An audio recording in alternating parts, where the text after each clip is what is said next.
आज का टॉपिक है एल्डिहाइड, कीटोन और कार्बोक्सिलिक अम्ल। ये लेसन 8 है, कक्षा 12 केमिस्ट्री का। बहुत महत्वपूर्ण लेसन है जिसमें बहुत सारी ऑर्गेनिक रिएक्शंस भी आप पढ़ेंगे। उसमें से पहला टॉपिक आपका आता है एल्डिहाइड। हालांकि एल्डिहाइड और कीटोन सगे भाई भाई,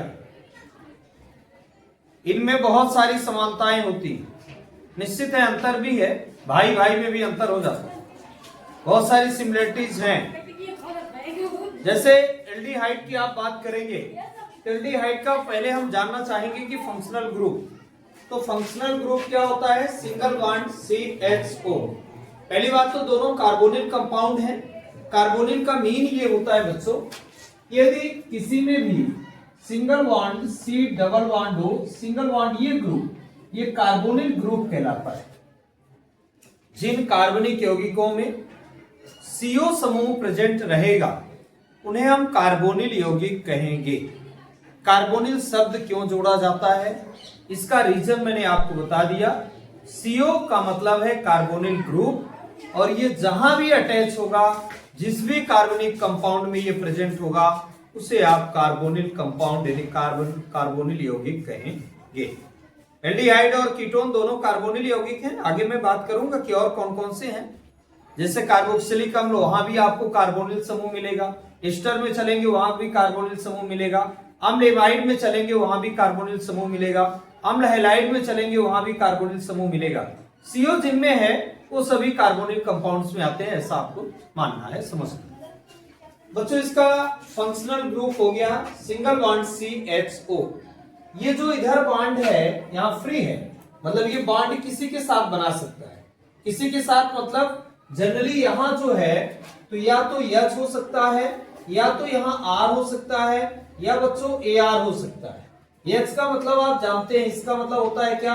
हाइड्रोजन, सभी लोग जानते हैं। और R का मतलब सभी को मालूम है, इसका मतलब होता है एल्काइल ग्रुप। मतलब ये एल्काइल ग्रुप का अर्थ भी आप जानते हैं। लाइक एज आपके पास CH3, आगे बोले C2H5 और C3H7 etc एक्सेट्रा, और भी हो सकते हैं बच्चों। इसको आगे भी बहुत सारे एल्काइल ग्रुप आप ले सकते हैं। एरिल ग्रुप में आपके पास बच्चों फेनिल समूह होता है। जनरली ये है C6H5 और यहाँ पर बॉन्डिंग रहती है। इसे आप क्या कहते हैं? फेनिल, PHENYL, यानी ये फेनिल ग्रुप है। इसको आप ध्यान रखें। जब आप R अटैच करेंगे तो एलिफेटिक एल्डिहाइड मिलेगा, और जब आप AR अटैच करेंगे तो आपको मिलेगा, AR अटैच करने पर आपको मिलेगा एरोमेटिक। चूंकि AR एरोमेटिक को रिप्रेजेंट करता है और R किसको रिप्रेजेंट करेगा? एलिफेटिक। R को आप जानते हैं, जैसे आप CH3 लिखे हैं, C2H5, ये सभी एलिफेटिक में आते हैं। और जो आपने C6H5 लिखा, बेंजीन एरोमेटिक कंपाउंड्स का मुख्य मेंबर है, और जब उसे एक हाइड्रोजन को रिमूव कर दिया जाता है तो जो बचा हुआ पार्ट उसका मिलता है अपने को, उसे हम फेनिल ग्रुप के नाम से जानते हैं। PHENYL मैंने लिख दिया है, C6H5 आएगा। बच्चों अब हम इसका थोड़ा सा ये जान लें, जब इसके हम परिचय में चले रहे हैं तो एक बात जानना जरूरी है कि इसका प्रीफिक्स क्या है। प्रीफिक्स का मतलब होता है क्या? प्रीफिक्स यानी बच्चों प्रीफिक्स का मतलब होगा पूर्व लग्न। हिंदी में बोलेंगे पूर्व लग्न। जो मूल शब्द के पहले लगते हैं उन्हें हम क्या बोलते हैं? पूर्व लग्न। और जो मूल शब्द के बाद में लगते हैं, आपके पास रूट वर्ड्स क्या क्या है? Meth, eth, pro, but, pent, hex, हेम, टॉक, नोट, एक, इस तरह से आपके पास ये रूट वर्ड्स होते हैं। यहाँ पर प्रीफिक्स इसका बच्चों होता है एल्डो, इसको याद रखेंगे। इसकी जरूरत हमको कहां पड़ती है? जब इससे कोई सीनियर फंक्शनल ग्रुप अटैच हो जाए ऑर्गेनिक कंपाउंड में, उसकी एक प्रायिकता का मतलब एक वरीयता का क्रम होता है। जैसे सबसे ज्यादा जो वरीयता वाला फंक्शनल ग्रुप है, क्रियात्मक समूह, सिंगल बॉन्ड COOH। हालांकि उसकी जरूरत पड़ेगी लेसन के लास्ट में, मैं वो भी वरीयता का क्रम भी आपको एक्सप्लेन करूंगा। प्रीफिक्स के बाद बच्चों इसका आपको जानना है सफिक्स। सफिक्स का मतलब होता है क्या? अनुलग्न, और ये होता है इसका AL। हिंदी में भी लिख रहा हूं, AL का मतलब क्या है बच्चों? अल। जब आप नामकरण करेंगे तो इसकी विशेष जरूरत आपको पड़ेगी। अब हम आते हैं कि वास्तविक में एल्डिहाइड वाले जो भी कंपाउंड्स हैं CHO वाले, हम इनके सीधे नेमिंग में आ जाएंगे। अभी हमको नेमिंग में आना है, यानी उदाहरण करने के बाद सीधे नामकरण पढ़ना है। उदाहरण में जैसा कि मैंने कहा कि H जोड़ के बना लो, तो H बॉन्ड क्या हो गया बच्चों, CHO। दूसरा जो मैंने यहां लिखा है मैं उसके अकॉर्डिंग अभी बता रहा हूं आपको। आपने CH3 जोड़ दिया, R जोड़ दिया, तो ये क्या हो गया, CH3CHO। और तीसरे में हमने आपको कहा AR जोड़ दो। AR का मतलब है C6H5 और CHO। बच्चों एक कार्बन वाला ये वास्तविक में क्या होता है, अम्ल के व्युत्पन्न माने जाते हैं। कार्बोक्सिलिक अम्ल की, कार्बोक्सिलिक अम्ल में कौन सा फंक्शनल ग्रुप होता है, सिंगल बॉन्ड COOH। क्या होता है बच्चों, सिंगल बॉन्ड COOH यानी COOH। यदि हम यहीं पर कार्बोक्सिलिक अम्ल को थोड़ा देखेंगे तो कार्बोक्सिलिक एसिड यहां पर आपका आता है सिंगल बॉन्ड COOH। अब हमको ये देखना है कि COOH में और CHO में क्या डिफरेंस है। कोई डिफरेंस तो मिल रहा होगा, एक डिफरेंस है, देखिए क्या है। COOH में कितने ऑक्सीजन हैं, 2। और CHO जब हम बोलते हैं तो हम कितने ऑक्सीजन बोलते हैं, 1। अर्थात एक ऑक्सीजन को इससे क्या करना है, विलोपित कर देना, मतलब इलिमिनेट कर देना, यानी हटा देना, यानी गायब कर देना। इसका मतलब तो आप समझ गए कि इन्हीं से ये बने हैं। इनका जनक कौन है, अम्ल है। अर्थात एल्डिहाइड का जो जनक है वो होता है अम्ल, यानी कार्बोक्सिलिक अम्ल। अब कार्बोक्सिलिक अम्ल से एक ऑक्सीजन को इलिमिनेट करना, हटा देना है। आप भी जानते हैं ऑक्सीजन को हटाना अपचयन कहलाता है। ऑक्सीजन का जुड़ना, यदि ऑक्सीकरण है तो ऑक्सीजन का हटना तो उसका उल्टा ही होगा, अर्थात क्या हो जाएगा, अपचयन हो जाएगा। अर्थात अपचयन करा दो तो क्या बना, एल्डिहाइड बन गया। पर एल्डिहाइड का यदि ऑक्सीकरण करा दो तो क्या बन जाएगा, क्या बनेगा, कार्बोक्सिलिक अम्ल। ये बहुत बात आगे आपको काम करेगी, इसको थोड़ा सा आपको ध्यान देना है। थोड़ा मैं आगे चल रहा हूं। पहली बात तो कुछ अम्लों के बारे में आप जान लीजिए तो आपकी बात सीधे समझ में आएगी। जैसे नंबर 1 में फार्मिक एसिड का फार्मूला होता है HCOOH। इसका जो नाम है बच्चों वो है फार्मिक एसिड। ये कार्बोक्सिलिक अम्ल में भी काम आएगा, यहां भी आ रहा है। दूसरा आपको व्यापारिक नाम CH3COOH, इसका व्यापारिक नाम देखेंगे तो इसका नाम है एसिटिक एसिड, एसिटिक अम्ल से। तीसरा आपके सामने जो लिखा हुआ है C6H5 COOH, तो इसका नाम क्या है, बेंजीन में ओइक अम्ल जोड़ो तो बेंजोइक एसिड यानी बेंजोइक अम्ल हो गया। अब आप जानते हैं कि फार्मिक अम्ल से हमको कौन सा एल्डिहाइड मिलेगा बच्चों, एक कार्बन वाला ही मिलेगा ना। एक ऑक्सीजन कम कर दो ना भाई, एक ऑक्सीजन कम कर दिया हमने तो क्या मिला अपने को, HCHO। ठीक है, चयन क्रिया से मिलेगा, पहले उस पर हमको नहीं जाना, पहले हमें समझना है कि इससे ये मिलेगा। अब कैसे मिलेगा, ऑक्सीजन को गायब करने से। तो ऑक्सीजन को कम ऑलरेडी मुझे दिख भी रहा है कि डबल होता तो कितना हो गया, इसका मतलब एक ऑक्सीजन गायब हुआ कि नहीं। और ऑक्सीजन का हटना ही ऑक्सीकरण कहलाता है। गलत बोल रहा हूं, बात ध्यान दिया करो। ऑक्सीजन का हटना क्या कहलाता है, अपचयन कहलाता है। थोड़ा सा सोचना है, टॉपिक पे रहना है, ये बात सभी लोग ध्यान दें। यहां से भी एक ऑक्सीजन कम किया तो क्या फार्मूला मिला बच्चों, CH3CHO। और यहां से भी मैंने एक ऑक्सीजन को कम कर दिया तो हमें मिला क्या, C6H5 और क्या, CHO। ऐसा ये फार्मूला बन गया कि नहीं बना।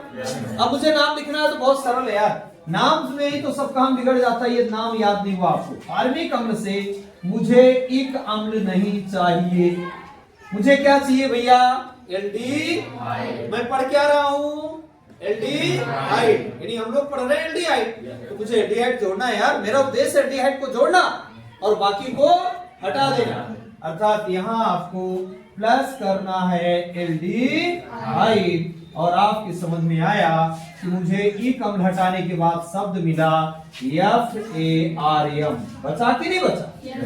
और FARM में हम क्या जोड़ेंगे, ALDEH HDE अर्थात फॉर्मेल्डिहाइड इसका नाम हो गया।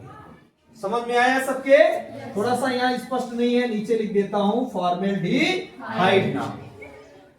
ये नहीं भूलना चाहिए क्योंकि ये अम्ल में भी है। देखिए कुछ मुख्य मेंबर्स होते हैं, जैसे एल्डिहाइड में दो बहुत इसके प्रमुख मेंबर्स हैं, एक फॉर्मेल्डिहाइड, एक एसिटाल्डिहाइड और तीसरा बेंजल्डिहाइड। बेंजल्डिहाइड भी ध्यान दो, बाकी फिर ठीक है, पर ये तीन का फार्मूला याद होना चाहिए, ये बात ध्यान रखें आप। बाकी का भी फार्मूला आ जाएगा, पर तीन इसके चीफ मेंबर हैं जिनके नाम व्यापारिक नाम में लिख दिए। जैसे एसिटाल्डिहाइड उसका व्यापारिक नाम है, कोई आईयूपीएसी नाम थोड़ा ना। आईयूपीएसी नेमिंग तो बताता हूं कि कैसे करें, क्योंकि एक साथ नहीं बताना चाह रहा हूं, स्टेप बाय आप समझिए तो बढ़िया समझ में आएगा। अब एसिटिक एसिड से हमने फिर से क्या हटा दिया बच्चों? एक एसिड हटाया कि नहीं हटाया? और मुझे जोड़ना क्या है? एल्डिहाइड। तो बच्चों इसका नाम क्या हो गया? एसिटाल्डिहाइड। अब कोई पूछे एसिटाल्डिहाइड का फार्मूला क्या होगा तो क्या बताओगे? और कोई बोले किस अम्ल से मिला तो क्या बताओगे भाई? एसिटिक अम्ल से मिला, एसिटाल्डिहाइड। एसिटाल्डिहाइड एसिटिक अम्ल, उसका जनक है। अब इससे भी हमको हटा देना है माइनस, ओइक हटाना पड़ेगा बच्चों इसमें, तो ओइक और उसके बाद क्या हटा दिया? एसिड, और क्या लगा दिया बच्चों? एल्डिहाइड। तो इसका नाम क्या हो गया? बेंजल्डिहाइड। इस तरह से बच्चों इनके नाम हम लोग लिखते हैं। ये जनक अम्ल है, इसलिए अपने को ये ध्यान रखना है कि हम इसका जो कॉमन सिस्टम में एक सामान्य नाम लिखेंगे, वो अम्ल के नाम से इक हटाकर एल्डिहाइड लगाकर किसी भी एल्डिहाइड का सामान्य प्रणाली में नाम लिखा जाता है। अम्ल के नाम से इक अम्ल हटाना है, एल्डिहाइड लगाना है, और वही फिर एल्डिहाइड का नाम मुझे बताना है। कितना सरल तरीके से हो जाएगा। एक तीर से दो निशाने इसलिए लग रहे हैं क्योंकि आपको अम्ल का नाम भी कंफर्म हो रहा है और साथ में उसके व्युत्पन्न एल्डिहाइड का नाम भी याद हो रहा है। एक बात और स्पष्ट ध्यान रखना है, जितनी केमिकल इक्वेशंस आप पढ़ेंगे यहाँ ऑर्गेनिक रिएक्शंस की, वहां एक बात नोटिस करना है, इससे O को हटाया तो एल्डिहाइड मिला, पर यदि हम उल्टा कर दें, इसी में हम O लगा दें, तो फिर से क्या मिल जाएगा? अम्ल मिल जाएगा।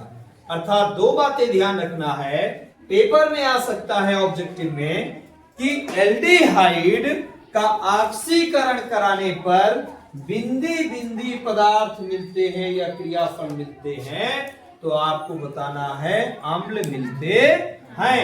ऑक्सीकरण का पहले अर्थ समझना है, ऑक्सीजन का जुड़ना।